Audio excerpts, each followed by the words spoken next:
Hello, this is Ed Rothstein, Carroll County Commissioner, and you're tuned in to the Conduit Street Podcast, your go-to source for understanding how Maryland's policies impact your daily life.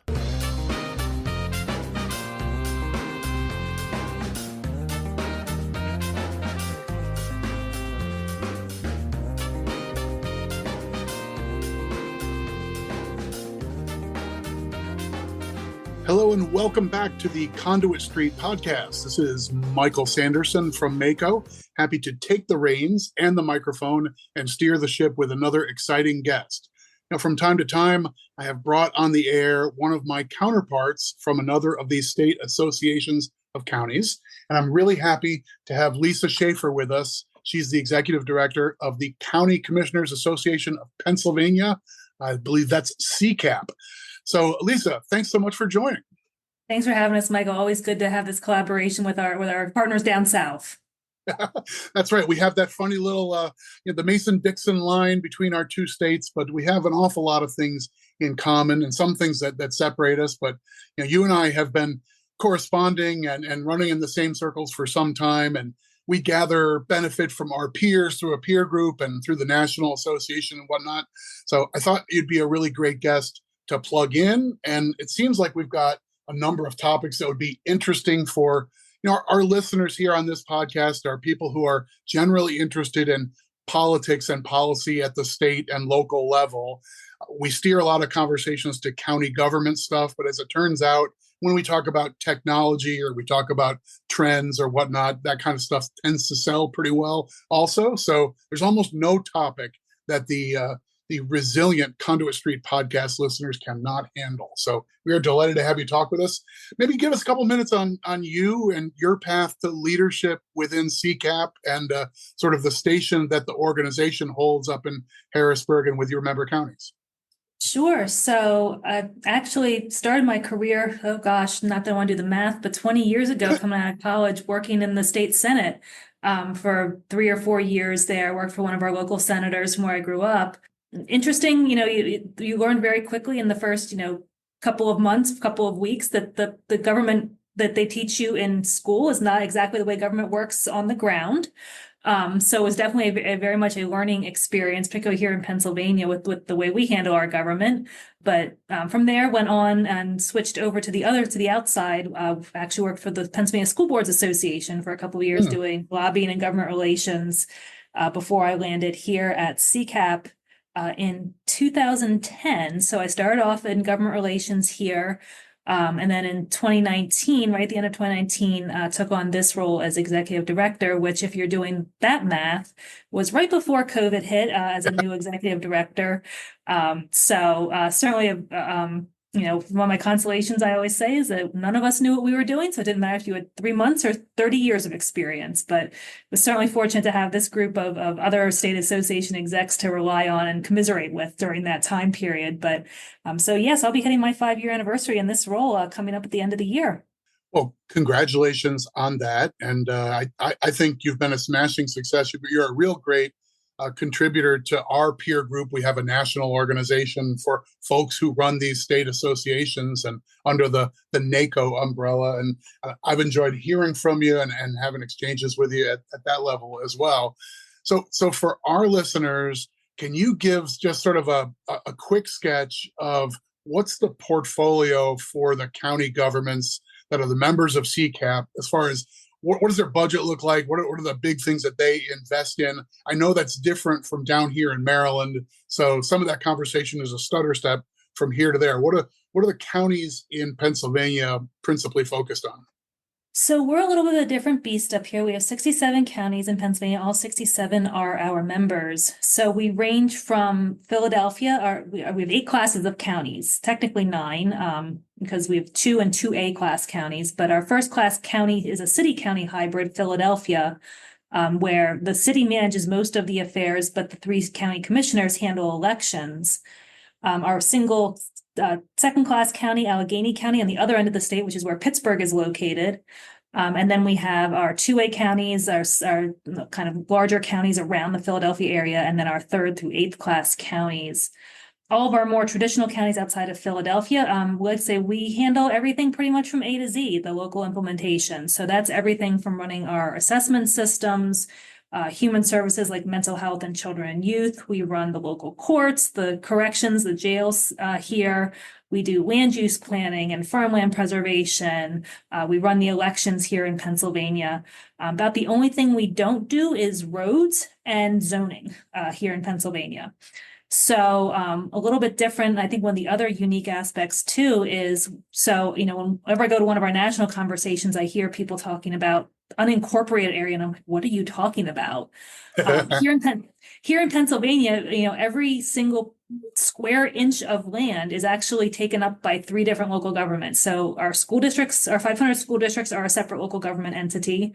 Our 2,000 or 3,000 municipalities, so our townships, boroughs, and cities are another local government entity, and then our 67 counties. So each one has its own governing body, each one has its own taxing authority, and everyone here in the state simultaneously lives in a municipality, a county, and a school district. Right. So we've got a lot of local government here up in Pennsylvania, but by and large, most of the local implementation issues fall to the county government. Got it. So that is there are some pretty broad differences there in sort of structure of government between Pennsylvania and Maryland. Down here, we have our one unique member. The city of Baltimore, under Maryland law, is treated as both a municipality or city and as a county government in just about every way. So that's a little bit of an exception.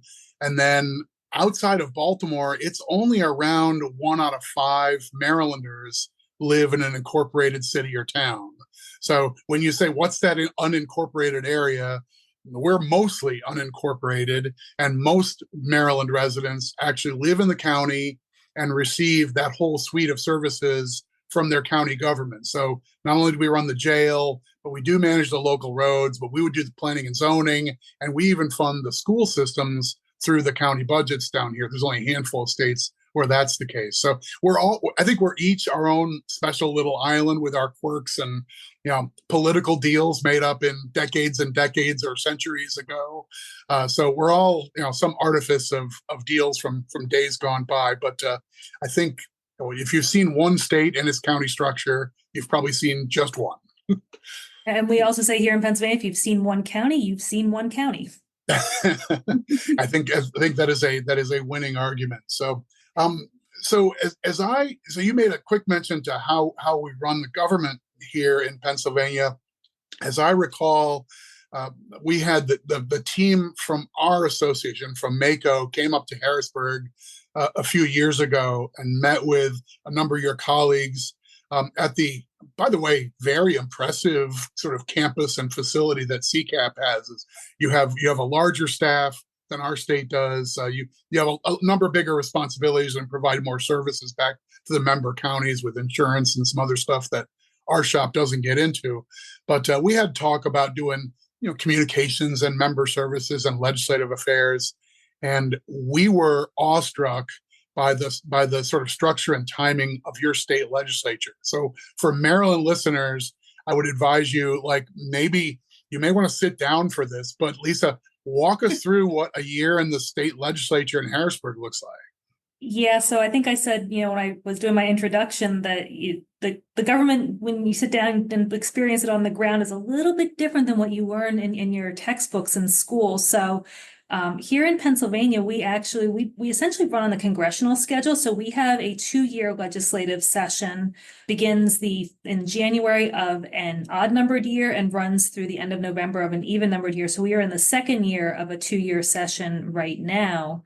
And essentially, so our House and our Senate, so a 203 member House, 50 member Senate, they are typically in session, active session, say Monday through Wednesday on the weeks that they're in.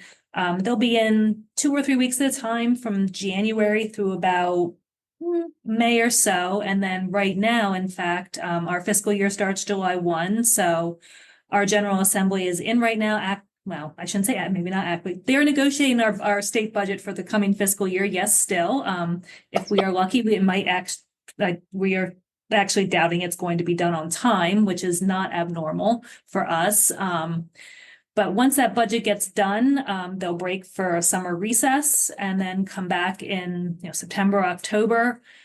Being the second half of the year, with the election in November, they'll probably wrap things up about mid-October before wrapping up for the session. So our we don't have the short sessions like you do, where we have to get things done in a particular period of time, but we do kind of have our crunch times being kind of late June before, as they're trading things during the budget negotiations, both on a policy and a funding side. And then usually sort of in December of the first year of a session, and then those last couple of days of the second year of the session, as they go, oh, here's all the things we didn't get done that we might want to get done before the end of a session. So Wow. It's kind of perpetual legislative around here. But I say that knowing that that's not always as active as other times. Right. Well, it's another stark contrast between the two structures. Down here, we have a remarkable, I would say, amount of discipline with our legislative schedule. We have a 90-day session every year, starts on a certain day in January, the second week of January, and it runs 90 days, which brings us to about the second week of April. And very occasionally we'll need to have a special session here or there for a single issue or that sort of thing. That might be one day or that sort of thing. But for the most part, you can make travel plans for like Wednesday after session ends. You can go buy a non-refundable ticket knowing that midnight Monday, all the bills die, everything's done, everybody goes home back to their district and explain what happened. I don't know. Down here, I think folks would be quaking, like maybe even have to towel off a little bit after hearing about a year-long legislature that comes back into session for several days or for a few weeks, or in late June resolving the budget and so forth. I can't even fathom. And it has to be, like you say, horse trading and so forth on budget and everything else. You're June 28th, and it's about the new fiscal year and so forth. So those of us seasoned in this process know better than to make any travel plans until at least mid-July. And even that's not always a guarantee. So what happens in the event that there's no big deal? I feel like I remember either a year or two ago, a sort of long-term standoff over the Pennsylvania budget that involved teachers and a variety of other things. I think I'm remembering that correctly. So what happens if there's no deal by July 1? Do you have continuing resolutions and stuff like Congress does? We do not. So if there's not a budget by July 1, the state has no spending authority until an appropriations bill is signed, sealed, and delivered by the governor. So the worst in my history was, I want to say 2015. The budget didn't get done until January of the following year, which means our counties actually didn't get funding for things like mental health services, children and youth until that budget was passed. So they had to take out loans, dig into their reserves, it was not a good time to be had by all. Typically, a couple days, a week or two, that doesn't really affect us all that much. Last year, we were getting very worried. The budget got done, I want to say August 3rd last year, the appropriations bill, but then some of the implementation code, we call it code language that goes along with that, didn't get done until December. But at least the funding could get out. So we weren't in the same dire straits as in 2015. But, our counties were already starting to talk about and put those contingency plans in place. So we are certainly hoping that doesn't happen again this year, although we, at this point, believe it's going to go beyond July 1st. Right. I just, I did the notion of July 1, people just, don't come into work because there's no authority to pay anything as of the new day. That's astounding. Early in my career, there was actually a state court case on that matter that determined that even in the event of a state budget impasse, state workers still had to be paid. So that kind of took that pressure off the table to get things done in a timely fashion. Right. That's for what it's worth. I think we had a similar episode with our counterpart from North Carolina, one of the states that funds schools through the counties as well, like we do in Maryland. And he made reference to they had created a law that sort of triggered an automatic continuing resolution in the event of a budget impasse. And that seemed like good government, so you don't have this gap in service and inability to pay things. But he suggested that it created a perverse incentive that not reaching a deal by June 30th didn't feel like that big of a deal because the engines continued to run on time. So actually Right. it was counterproductive and it made impasses more frequent. It's fascinating. We have in my many years doing this kind of stuff, we've never had that kind of drama on will the year start with a budget. So Ours is not will we have drama, it's how much drama and what kind of drama will we have. a sliding scale. I like it. Yes. Okay. So let me shift gears a little bit into as you rattled off the many different services that the county provide. One thing that you touched on was local jails and correctional services, and that also is an area that's a county function here in Maryland. And at least here, we are very fraught with difficulty on that front.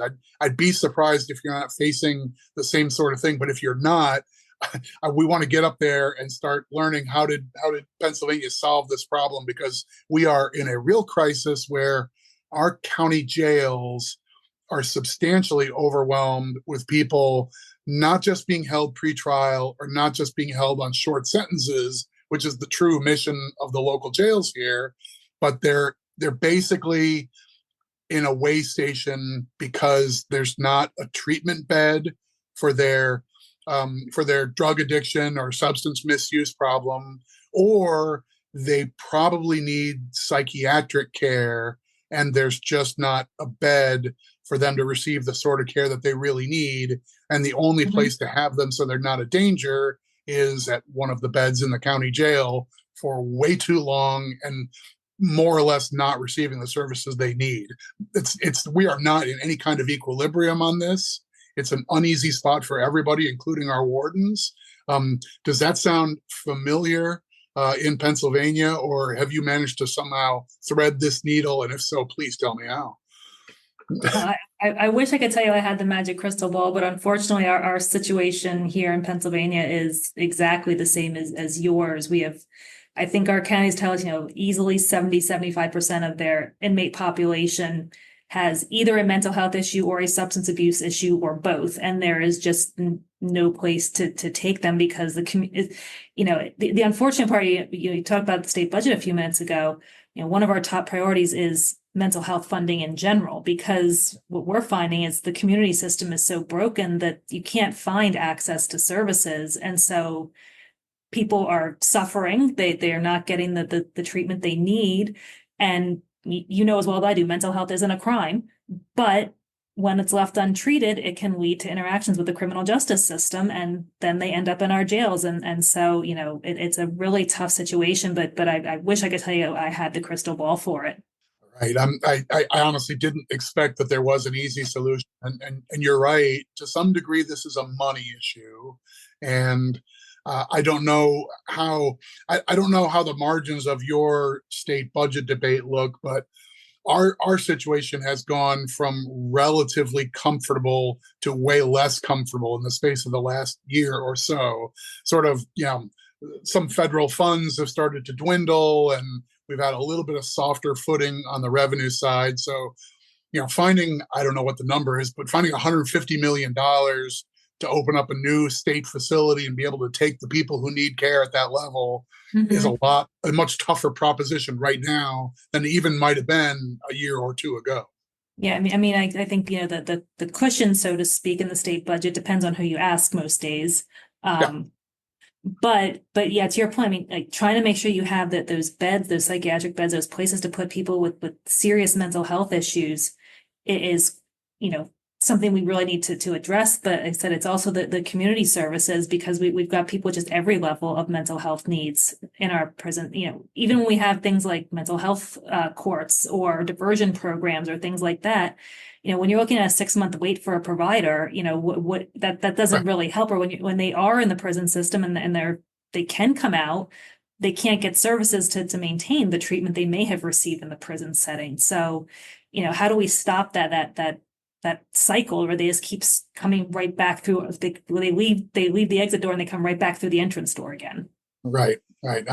Yeah, this is a potential off ramp, where this could turn into 45 minutes of grievances over just the correction system and how we're on the wrong side of it.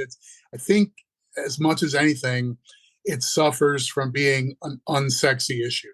And it's just like Mhm. hardly anybody is going to get reelected or get to advance from the lower chamber to the higher chamber in their state legislature, or be tagged for a big rocket ship career in politics by being a champion for doing right for these underserved people who are caught in our correction system but really need something else. It's just not a thrilling issue. There's no big lobby for that.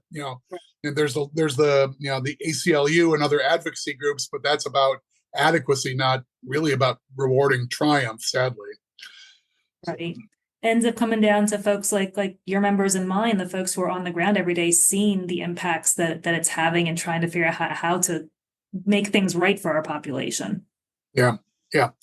So I guess we're in the same spot there. It sounds like, and I think a lot of our peers across the country are. This is one of the issues that our National Association of Counties has put some shoulder into, and to some degree, that's probably the level where a solution might need to come from. If the federal government taking this seriously and realizing that there's gaps to be filled almost everywhere on this front.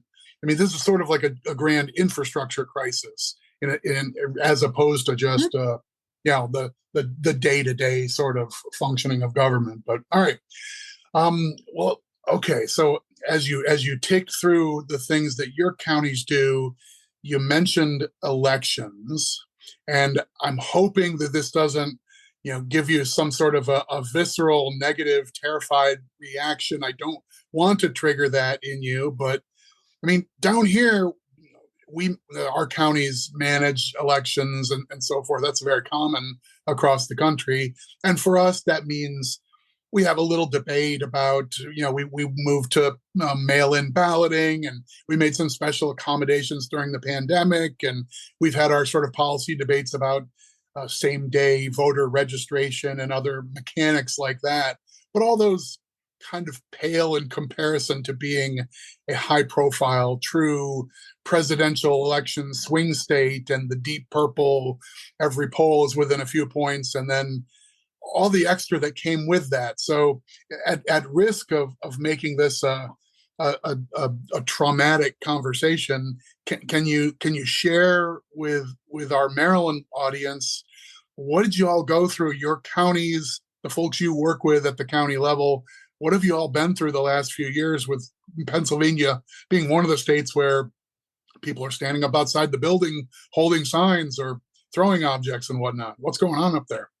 Well, that's a loaded question, but I'll just say there are many reasons that the memories of 2020 make me twitch. Again, first year as executive director, but we had the trifecta here that year. So we'd had absentee ballots for years prior to 2019. In 2019, we signed a new law that expanded that so everyone had access to mail-in ballots, no excuse mail-in balloting. Right. Yeah. That we were supposed to implement in 2020. So a presidential year to start with. And then, of course, high profile, highly controversial presidential election year, combined with COVID and trying to figure out how to operate in that environment. And we had a lot going on. I'll say that for sure. Some things even came to light because since we had absentee ballots, like, oh, we have a law that because for us, absentees and mail-ins are exactly the same thing. So we're like, oh, we'll just take the law we had and we'll move it over and just call it mail-in.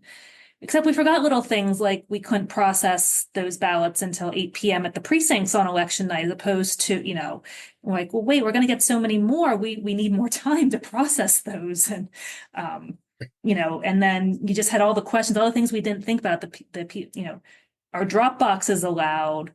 What happens if, the ballot comes back and it's not signed or it's improperly dated? Can you allow a voter to cure that? Like all these questions that didn't come up because we had such a small number of absentees.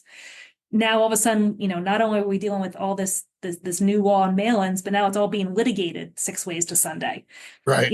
At both the state and the federal level. So, we do court decisions that kept changing every other day. And even when there was a decision, you knew it was going to be appealed the next morning. And Yeah, it was definitely, I cannot commend our counties and our election staff enough for keeping things together and making it work throughout that year. We've certainly learned a lot since then. We've still been dealing with litigation and other things, but we're all kind of waiting for things to start kind of picking back up here again as we head into this November's general election. It's a small municipal primary in 2023 is a little bit different than a much larger turnout presidential election in 2024. Right. I can't even fathom, and I have to imagine that one element of this that I tally up as super unfortunate is that some people who feel aggrieved by the election process, whether it's ballot counting or security or whatever, take out their ire on the election staff, the judges or the professionals or whomever, but the people who are either volunteering or are professionally managing elections and doing this by the book and doing everything they can to keep things correct and accurate and appropriate. And they still find themselves, here's someone outside the building who's going to say something mean or do something hostile or write or say something that's violent or threatening and so forth. We've had cases of that here in Maryland. I've heard of even worse in the states where folks have been super motivated to go into Arizona or Nevada and so forth. And I have to imagine you've seen some of that in Pennsylvania as well. I mean, I'm with you. Top honors to folks who have managed to survive that process and get through it. Sadly, we lost a lot of professionals and a lot of volunteers after 2020. We've had a shortage of people willing to come do it, and I understand why. Yeah, absolutely. I would say of our 67 counties after 2020, at least half, if not approaching 2/3 of our counties lost, their top election official because they decided, the stress, the lack of resources, the being, dealing with the public, who yelling and threatening violence was just too much for them. Some counties even lost, they'd hire a new election director and they'd be gone in a couple of months. So we had a lot of turnover. It's lost probably, I think one of our election directors had something like hundreds of years of institutional knowledge over the past 4 or 5 years. So, things have started to smooth out somewhat. But I don't think, as you said, it's not an unusual problem. I'm actually part of a national work group looking at election workforce, and sadly, that it's not an uncommon story across the country. Right. Yeah, we've had our tangles in our own state legislature to try and change some laws. We've got laws on the books that, like, if you send a nasty letter to your county commissioner or to your state senator and threaten her or threaten her family, that is a separate crime here in Maryland. But that doesn't extend, like, the same thing applies to like a prosecutor and a public defender. There's a short list of roles that have a special protection like that. But the last several years, we've seen an upswing with people going after the election administrator or an election judge. Back during the pandemic, it was the health officer who might have issued a statement about, for this window of time, we want to have a mandate that people wear masks if they're in public or whatnot. And folks who are angry about that would say, I'm coming after you, I'm coming after your family. And that's beyond the pale. Whatever your politics are, I think the idea of threatening somebody who's trying to execute his or her job, that's sort of a crime against the society more than just that one person. But anyway, we've been frustrated on that front. Yeah, and we always say, there is not a group of folks who wants to make sure that things run right. We always say we want the story the next morning be about the results and not the conduct of the election. And no election staff person wants to be that front page headline story the next morning. So they take that responsibility to run fair, secure, and accurate elections really seriously. Oh, definitely. Like almost to the point where it's a punchline. I mean, I know we're talking about serious stuff, but the folks that I have been elbow to elbow with who are election administrators are like nerdy to a fault sometimes about they are dot the I, check the T, go back, you did it all the correct way in the right order. Here's our protocol document, and we are checking every single one of these boxes in order because that's the way we do it. It's if it weren't for this being a serious topic of the moment, it's almost like get a load of these folks. But right now, that's exactly who I want in charge. That's who we all should want in charge of something. Absolutely. Yeah. Okay, so I'm sure there are other areas that might be in our like in the middle of our Venn diagram. Anything else policy wise that you might mention that is either interesting or sort of a hot topic right now, or heck, amusing, like with our colleague Julie Ring from Minnesota. I wanted to know whether they're going to change the name of the highway to name it after Prince and put up purple signs, which apparently they did. But that's the kind of payload that sells with our podcast audience. Anything chipper from up your way that our folks might find interesting or amusing?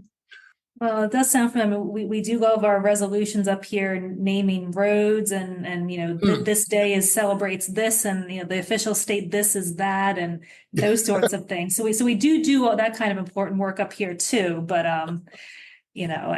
certainly Right. I think from what we've discussed, our plate is pretty full. But we're also working as every other state is on trying to drive those opioid settlement dollars out, making sure those are getting out and dealing with the aftermath of the opioid crisis. I shouldn't say aftermath; we're still in it, quite frankly. Right. Yeah. I'm working with our state on 911 funding, since we run the 911 systems for the state. And still cleaning up some things in the law there. So we really are a unique beast up here. Like we literally do almost everything except for roads and schools. Right. So all those are connecting. We are in the same process with opioid settlement funds, and I think there's a really strong case that it's the level of government who's close to the community. You talked about your counties being a major player with health and human services delivery, and I'm sure with first responders and so forth, that web of services is mostly local, and each state ended up going through its own machinations of what funds are going to become statewide funds for grants or state programs or whatnot, and what you're going to land locally. So we went through that. I'm sure you did too. And it's in the implementation phase. It's been less than perfect, but I 100% agree. We are not now in cleanup in the aftermath of an issue, because we're still in the middle of that. We still have really scary numbers. Report recently here in the city of Baltimore about the number of overdoses. That was scary, but other parts of our state are feeling it really acutely as well, for sure. Yeah, we were fortunate here in Pennsylvania as we negotiate our settlement. 85% of those dollars come directly back to our counties. So we managed to work out a deal where those dollars are getting into the hands of our folks who are actually putting in place those prevention, treatment, and remediation programs. And it's still early days yet, very much, but and I think we're still figuring it out in a lot of ways, like you are. But I think our folks, like you said, on the ground who know what's happening in the communities are in the best place to help and try to turn that tide. Okay, well, that sounds like familiar stuff here, and I think we are brothers and sisters in arms on that continuing front. It's one of the topics that comes up. Our association, we only have 24 jurisdictions to represent. We try and get out to meet with each of them over the course of the year, and we're in the middle of that swing right now. And this is a reliable topic when we talk about opioids specifically, or overdoses and so forth. There's not a single community that isn't feeling this really acutely. It's an on the ground issue, and the response is mostly local. So we've been in the middle of that too. Unfortunately, it's a big community matter. So Lisa Schaefer, thanks so much for spending some time with us. How about a closing note on, can you help somebody from a state understand a little more clearly what it is that makes Pennsylvania a commonwealth rather than a state? Is there like a 60-second version on that? Because that's the kind of Jeopardy level stuff that I and the Conduit Street faithful really love. What makes you a commonwealth, and why should we love it? Well, yeah, I'm not sure I have the best answer for that, but really the Commonwealth, the system of local government we have, the way we share, responsibility and share services here, I think is really what sets us apart from others. Again, our commitment to our local governments, our little, communities, is really something that is. I don't think it's ever going to change, but hasn't changed yet. We like those little units of government and being close to those who represent us. So, but it's, we've got a lot of unique things up here from, our rural areas to some landmarks, like Hershey and Gettysburg and Philly and Pittsburgh and everywhere in between. So, a lot to offer up here, and we're certainly proud to do the work of our counties. Very well said. I don't think I could improve on that at all. And a nice pitch for folks from down here in the Free State, down below the Mason-Dixon line, that there are lots of available day trips up into our northern neighbor, the Commonwealth of PA. Lisa, thanks so much for taking some time to join the Conduit Street podcast. It's been a pleasure talking with you. For our listeners, that'll wrap it up for this week. As always, if you enjoy the podcast, please subscribe. That way, every episode will be sent directly to the device of your choice. Follow along on social media, on Facebook, Twitter. I can't say the other name for Twitter yet, so we'll just keep calling it Twitter. And of course, on the Conduit Street blog. For Lisa Schaefer, this is Michael Sanderson. We will talk to you soon.